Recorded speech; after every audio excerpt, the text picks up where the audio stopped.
വിശുദ്ധ മതഗ്രന്ഥങ്ങൾ ലോകാവസാനത്തെപ്പറ്റി സംസാരിക്കുന്ന പല ഭാഗങ്ങളും ഇപ്പോൾ സാമൂഹ്യ മാധ്യമങ്ങളിലൂടെ വൈറലാവുകയാണ്. അത്തരത്തിൽ വിശുദ്ധ ഗ്രന്ഥങ്ങൾ ലോകാവസാനത്തെപ്പറ്റി പറയുന്ന സൂചനകളെ പറ്റിയാണ് ഇന്ന് ഞാൻ പറയുന്നത്. മുസ്ലിം മതവിശ്വാസികളുടെ വിശുദ്ധ ഗ്രന്ഥമായ ഖുറാനും ക്രിസ്ത്യൻ മതവിശ്വാസികളുടെ വിശുദ്ധ ഗ്രന്ഥമായ ബൈബിളുമാണ് ഇത്തരത്തിൽ നിരവധിയായ ലോകാവസാനത്തെപ്പറ്റി ചർച്ച ചെയ്യുന്നത്. അത്തരത്തിൽ ഖുറാനിലും ബൈബിളിലും പറയുന്ന കുറച്ച് കാര്യങ്ങളെ പറ്റിയാണ് നമുക്ക് സംസാരിക്കേണ്ടത്. ആദ്യം മുസ്ലിം വിശുദ്ധ ഗ്രന്ഥമായ ഖുറാനിൽ എന്താണ് പറഞ്ഞിട്ടുള്ളതെന്ന് നോക്കാം. അള്ളാഹു അവസാന നാളുകളിൽ നന്മ ചെയ്തവരെയും തിന്മ ചെയ്തവരെയും വേർതിരിച്ചെടുക്കുകയും നന്മ ചെയ്തവരെ പൂങ്കാവനത്തിലേക്കും അതേസമയം തിന്മ ചെയ്തവരെ അഗ്നിഗോളങ്ങളിലേക്കും അയക്കുമെന്നാണ് പറയുന്നത്. ഭൂമിയെ ഇല്ലാതാക്കുകയല്ല, അതിനു പകരം മറ്റൊരു പ്രപഞ്ചം സൃഷ്ടിക്കുക എന്നുള്ളതാണ് അള്ളാഹുവിന്റെ തീരുമാനം. ആ തീരുമാനത്തിൽ അള്ളാഹു നന്മ ചെയ്തവരെ പൂങ്കാവനത്തിലേക്ക് അയക്കുകയും അതേസമയം തിന്മ ചെയ്തവരെ തീഗോളത്തിലേക്ക് അയക്കുകയും ചെയ്യുന്നു. ആകാശം ഇല്ലാതാവുകയും ആകാശത്തു നിന്നും പുകകളും വരും. ലോകാവസാനത്തിന്റെ നാളുകളിൽ വിശ്വാസമില്ലാത്തവർ പോലും വിശ്വാസത്തിലേക്ക് കടന്നു വരികയും എന്നാൽ അവരുടെ വിശ്വാസം സാക്ഷാത്കരിക്കാതാകുകയും ചെയ്യും. അതായത് ജന്മന അല്ലെങ്കിൽ വളർന്നു വരുന്ന സമയത്തെ വിശ്വാസം കൈക്കൊണ്ടവർ മാത്രമേ സ്വർഗരാജ്യത്തിലേക്ക് പ്രവേശിക്കുകയുള്ളൂ. ഭൂമിയുടെ അവസാന നാളുകളിൽ വലിയ വലിയ യുദ്ധങ്ങൾ ഉണ്ടാകാനുള്ള സാധ്യതകൾ ഏറെയാണ്. അള്ളാഹുവിന്റെ കടന്നുവരവായിരിക്കും അതിലൂടെ സൂചിപ്പിക്കുന്നതെന്നും ഖുറാൻ സൂചിപ്പിക്കുന്നുണ്ട്. അതേസമയം ക്രിസ്തുമതത്തിലേക്ക് വരികയാണെങ്കിൽ യേശുവിന്റെ രണ്ടാം വരവിന് വേണ്ടിയാണ് ക്രിസ്തുമതം കാത്തിരിക്കുന്നത്. ആ വരവിൽ മരിച്ചവർ ഉൾപ്പെടെയുള്ളവർ വീണ്ടും ഉയർത്തെഴുന്നേൽക്കുകയും നന്മ ചെയ്തവരെ സ്വർഗത്തിലേക്കും തിന്മ ചെയ്തവരെ നരകത്തിലേക്കും വിടുമെന്നാണ് ബൈബിൾ സൂചിപ്പിക്കുന്നത്. യേശുവിന്റെ രണ്ടാം ആഗമനത്തിൽ വലിയ ഭൂകമ്പങ്ങൾ അടക്കമുള്ളവ ഉണ്ടാകും. വലിയ ഭൂകമ്പത്തിൽ പ്രേതാലയങ്ങൾ അടക്കമുള്ളവ തുറക്കുകയും മരിച്ചവർ ഉയർത്തെഴുന്നേൽക്കുകയും ചെയ്യും. സത്യവിശ്വാസത്തിൽ നടന്നവർ സ്വർഗത്തിലേക്ക് എത്തുകയും ചെയ്യും. അതുപോലെ തന്നെ തിന്മ ചെയ്തവർ നരകത്തിലേക്കും. യേശുവിന്റെ പിതാവായ ദൈവത്തിന് മാത്രമേ ലോകാവസാനം എന്നുണ്ടാകും എന്നുള്ളത് അറിയാവൂ. അതിനാൽ തന്നെ യേശുവിന് പോലും എന്നാണ് ലോകാവസാനം എന്നുള്ളത് അറിയില്ല എന്ന് ബൈബിൾ സൂചിപ്പിക്കുന്നുണ്ട്. എന്നാൽ ആ സമയം ആഗതമാകുന്നതിന്റെ സൂചനകൾ ഭൂമി തന്നെ നിങ്ങൾക്ക് കാണിച്ചു തരും. ലോകത്ത് വലിയ യുദ്ധങ്ങൾ ഉണ്ടാകും. സൂര്യൻ പൊട്ടിത്തെറിയുന്ന അവസ്ഥയുണ്ടാകും. അത്തരത്തിൽ നിരവധി സൂചനകളാണ് ബൈബിൾ സൂചിപ്പിക്കുന്നത്. ലോകത്തിലെ മൂന്നാം ലോക മഹായുദ്ധം അടക്കമുള്ളവ ഇപ്പോൾ നടക്കുന്ന സാഹചര്യത്തിൽ ഇത് ലോകാവസാനമാണോ എന്നുള്ളത് ശാസ്ത്രജ്ഞന്മാർ പോലും വിലയിരുത്തുന്ന സാഹചര്യത്തിൽ വിശുദ്ധ ഗ്രന്ഥങ്ങളായ ഖുറാനും അതുപോലെ തന്നെ ബൈബിളും പറയുന്ന സത്യങ്ങളെ നമ്മൾ മാനിക്കേണ്ടതാണ്. എന്നാൽ യഥാർത്ഥത്തിൽ ഇതിന്റെ സത്യാവസ്ഥ എന്താണെന്നുള്ളതെല്ലാം വ്യക്തമാകുന്നതിന്റെ സാഹചര്യങ്ങൾ കടന്നു വരികയാണ്.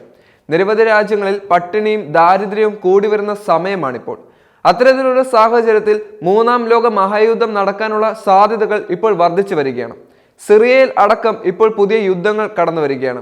Syria, Russia, Ukraine, Iran, Israel, Palestine, America അങ്ങനെ നിരവധി സമ്പന്ന രാജ്യങ്ങളിൽ ഇത്തരത്തിലുള്ള യുദ്ധങ്ങൾ നടക്കുന്ന സാഹചര്യത്തിൽ ലോകത്തിന്റെ സാമ്പത്തിക അവസ്ഥയിൽ തന്നെ വലിയ മാറ്റങ്ങൾ വരുന്ന ഒരു സമയമാണ് ഇപ്പോൾ നിലകൊള്ളുന്നത്. ആ ഒരു സമയം കൊണ്ട് തന്നെ ഈ ഒരു പല രാജ്യങ്ങളിലും ഇതെല്ലാം തന്നെ ലോകരാജ്യങ്ങളെ അഫക്റ്റ് ചെയ്യുന്നുണ്ട്. നാറ്റോ രാജ്യങ്ങൾ ഉൾപ്പെടെയുള്ളവർ ഇപ്പോൾ ലോകരാജ്യങ്ങളുമായി യുദ്ധം ചെയ്യാൻ തയ്യാറാവുകയാണ്. ഇന്ത്യ ഉൾപ്പെടെയുള്ള രാജ്യങ്ങളെ സാമ്പത്തിക സ്ഥിതിക്കും സാമ്പത്തിക വളർച്ചയ്ക്കും ഇതെല്ലാം പ്രധാനപ്പെട്ട ഘടകമാണ്. ആ ഒരു ഘടകത്തെയാണ് ഇതെല്ലാം ബാധിക്കുന്നത്. അത്തരത്തിലൊരു സാഹചര്യത്തിൽ നമ്മുടെ മനുഷ്യരുടെ തന്നെ ആവാസ വ്യവസ്ഥയ്ക്കും അതുപോലെ തന്നെ സാമ്പത്തിക വ്യവസ്ഥയ്ക്കും വലിയ ആഘാതമുണ്ടാക്കാൻ ഈ യുദ്ധങ്ങൾ കാരണമാകുന്നുണ്ട്. ഇത്തരത്തിലാണ് ഇത് ലോക അവസാനമാകുന്നതിന്റെ പ്രധാനപ്പെട്ട ലക്ഷണങ്ങളാണെന്ന് ശാസ്ത്രജ്ഞന്മാർ അടക്കമുള്ളവർ പറയുന്നത്. ഈ ഒരു സാഹചര്യത്തിൽ വിശുദ്ധ ഗ്രന്ഥങ്ങളെ ആശ്രയിക്കുന്ന അല്ലെങ്കിൽ വിശ്വസിക്കുന്ന നിരവധി ആളുകൾ ഇത് ലോകാവസാനത്തിന്റെ അടയാളമാണെന്ന് സൂചിപ്പിക്കുകയും ചെയ്യുന്നു. എന്നാൽ യഥാർത്ഥത്തിൽ ബൈബിളിലും ഖുറാനിലും വിശുദ്ധ മത ഗ്രന്ഥങ്ങളിലും പലയിടങ്ങളിലും ലോകം അവസാനിക്കുന്നതിനെ പറ്റി വലിയ വ്യാഖ്യാനങ്ങൾ നമുക്ക് നൽകുന്നുണ്ട്. ആ ഒരു സാഹചര്യത്തിൽ ഇത്തരത്തിലുള്ള വ്യാഖ്യാനങ്ങൾ സത്യമാകരുതേ എന്ന് നമുക്ക് പ്രാർത്ഥിക്കാൻ സാധിക്കും. മതവിശ്വാസികളായ ഓരോരുത്തരും ഇത് ലോകാവസാനത്തിന്റെ അടയാളങ്ങളാണെന്ന് വിശ്വസിക്കുന്ന സമയത്ത് ഏത്തിസ്റ്റുകളോ അല്ലെങ്കിൽ അന്ധവിശ്വാസികളായ വ്യക്തികൾ ഇതിനെ ഏതെല്ലാം രീതിയിലുള്ള പരിക്രമണത്തിന് വിധേയമാകുന്നു എന്ന് സൂചിപ്പിക്കുന്നു. അതായത് ഇതിന്റെ എല്ലാം കാരണം അല്ലെങ്കിൽ ഇതിനെല്ലാം കാരണമായ ഉത്തരങ്ങൾ അല്ലെങ്കിൽ ചോദ്യങ്ങൾ അതിനെ കണ്ടുപിടിക്കാനാണ് മറ്റുള്ള കുറച്ച് വിഭാഗങ്ങൾ ശ്രമിക്കുന്നത്.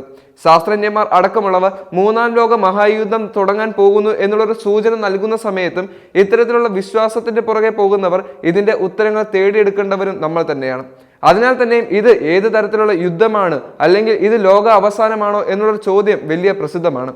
എന്തൊക്കെയാണെങ്കിലും വിശുദ്ധ ഗ്രന്ഥങ്ങൾ സൂചിപ്പിക്കുന്നത് സത്യമാകരുതേ എന്ന് നമുക്ക് പ്രാർത്ഥിക്കാം. കാരണം ലോകാവസാനം എന്നുള്ളത് നമ്മളെ ഏവരെയും ഭയപ്പെടുത്തുന്ന കാര്യം തന്നെയാണ്. ലോകത്തുള്ള എല്ലാവരും ഒരു ദിവസം ഒരുമിച്ച് ഇല്ലാതാകുന്നത് സ്വപ്നം കാണാൻ പോലും സാധിക്കില്ല. എന്നാൽ മതവിശ്വാസികളായ അല്ലെങ്കിൽ നമ്മൾ തെറ്റ് ചെയ്യുന്നത് കൊണ്ട് ഇല്ലാതാകുന്നത് ഭൂമിയിലെ എല്ലാമാണ്.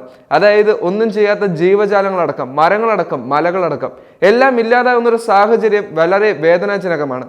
തെറ്റ് ചെയ്തവർ ശിക്ഷിക്കപ്പെടുന്ന സാഹചര്യത്തിൽ വിശുദ്ധ മത ഗ്രന്ഥങ്ങൾ പറയുന്നതനുസരിച്ച് ലോകം അവസാന നാളുകളിൽ നല്ലവരെല്ലാം സ്വർഗത്തിലെത്തുകയും അല്ലെങ്കിൽ തിന്മ ചെയ്തവരെല്ലാം നരകത്തിലെത്തുകയും ചെയ്യും. അത്തരത്തിലൊരു സാഹചര്യത്തിൽ മനുഷ്യന്മാർ മാത്രമേ നരകത്തിലുണ്ടാകുകയുള്ളൂ. ഇതെല്ലാം വെറും സാങ്കല്പികമാണോ അതോ സത്യമാണോ എന്നുള്ളത് നമുക്ക് കണ്ടു തന്നെ അറിയണം.